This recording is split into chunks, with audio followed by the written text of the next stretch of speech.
vr360 aimed to explore virtual reality systems with a particular focus on head-mounted displays, or HMDs. Virtual reality systems are nothing new, with a long history in both research labs and science fiction. But after decades of hype with little to show for it for the average consumer, a confluence of market forces, technical advances, and innovation may be ushering in a new era of VR.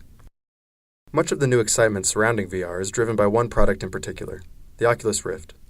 While the Rift has made waves among gamers and technology enthusiasts, we wanted to see what the average person around Georgetown knew about the Rift and virtual reality. So we asked. No. No. No. No. No. Can you explain it to me a little more? As you can see, for most people, virtual reality couldn't be further from their minds. But that may be changing sooner than you think, due to technology improvements and decreased costs. On March 25th, Facebook announced its $2 billion acquisition of Oculus VR, the 2-year-old company that makes the Rift. While Oculus has yet to produce a consumer product, Facebook's interest in the company can be interpreted as a big bet on VR as a future communication medium. But for now, the Rift is mainly a gaming device. We spoke with a game developer working on the Rift.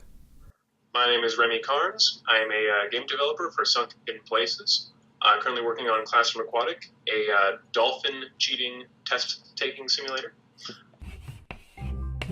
Classroom Aquatic is the world's first stealth trivia game.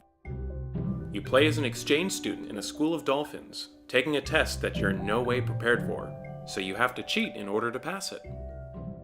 This was the first time anyone offered to have me on a team where I would design for the Rift. I'll be perfectly honest, I was incredibly skeptical of the Rift before I ever put one on. I mean, I went in there fully skeptical. I was going to say, this is just, it's awful, this is dumb, I've got a monitor and a keyboard, and that's all I'll ever need.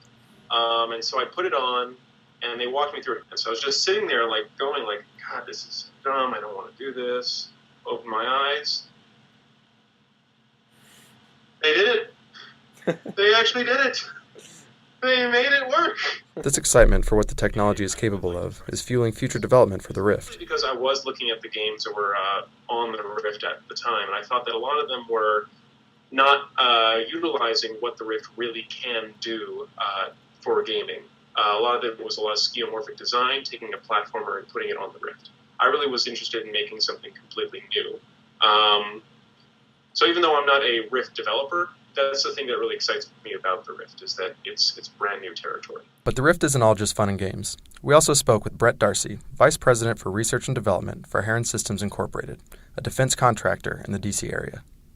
Darcy's team is exploring new uses of head-mounted displays, including new avenues for human-machine interface and live video interaction. In fact, we're explicitly breaking out of the entertainment realm.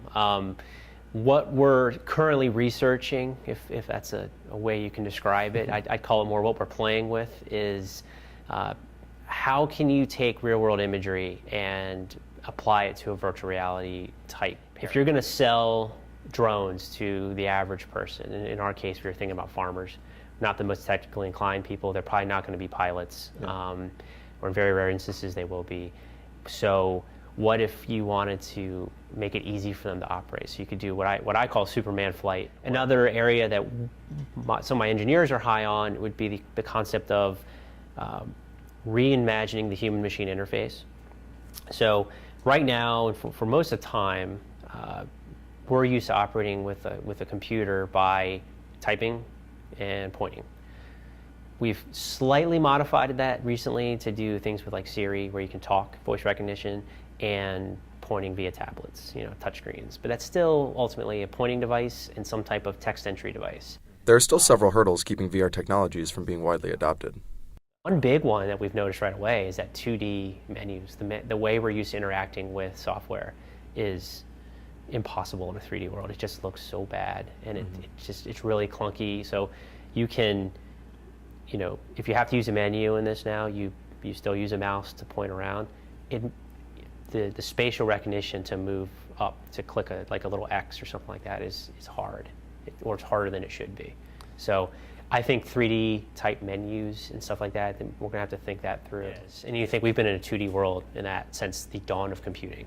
Headsets and graphics processing must continue improving to the point that cybersickness is minimized.